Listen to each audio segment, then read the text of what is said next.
की आजादी को अनाउंस किया और कहा, At the stroke of the midnight hour, when the world sleeps, India will awake to life and freedom. Constituent Assembly खचाखच भरी, including Mahatma Gandhi, one nation के आइडिया की सपोर्टर थे। यानी वो मानते थे कि देश में रहने वाले अलग अलग धर्म और जाति के लोग एक राष्ट्र बनाते हैं और वो उसमें पीसफुली रह सकते हैं। यही वजह थी कि महात्मा गांधी पार्टीशन से इतने आहत हुए कि जब दिल्ली में कांग्रेस आजादी का जश्न मना रही थी, तब गांधी नोआखली जाकर दंगाइयों को हथियार रखने के लिए मना रहे थे। गांधी का वन नेशन का सपना टूट गया था, वो खुद भी टूट गए थे।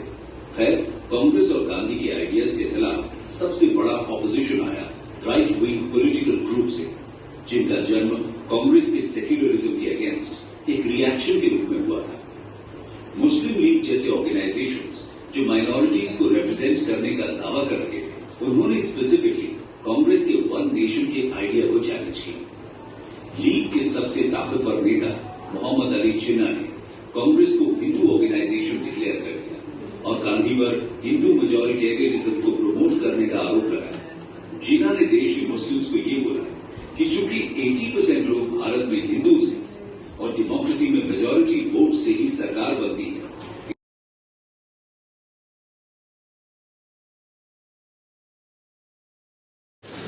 हम कक्षा 10वीं के छात्र आज आप लोगों के सम्मुख विभाजन के दौरान हो रही कुछ घटनाओं के बारे में चर्चा करने जा रही हैं।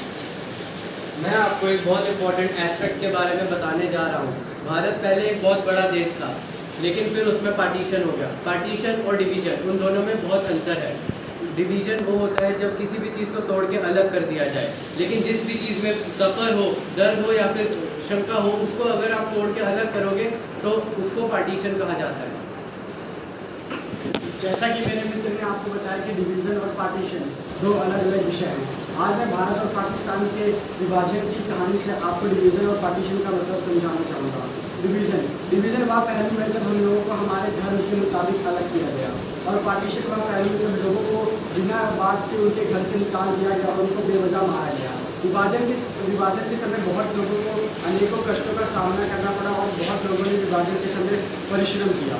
आशा करता हूँ कि आपको डिवीज़न और पार्टीशन का मतलब समझ आएगा।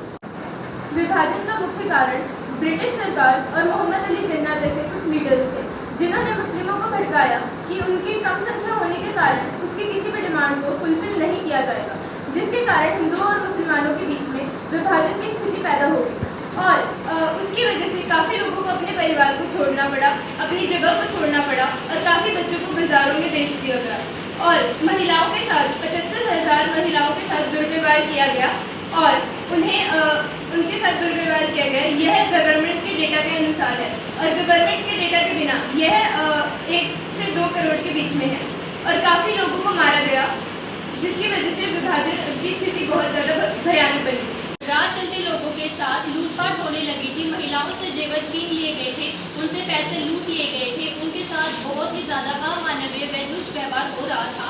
सबसे भयानक दृश्य तो यह था कि लोग ट्रेन में जिंदा चढ़ते थे, पर ट्रेन जब अपने स्थान पर पहुंचती तो वह लोग लाशों के ढेरों में बदलकर वापस निकलते थे।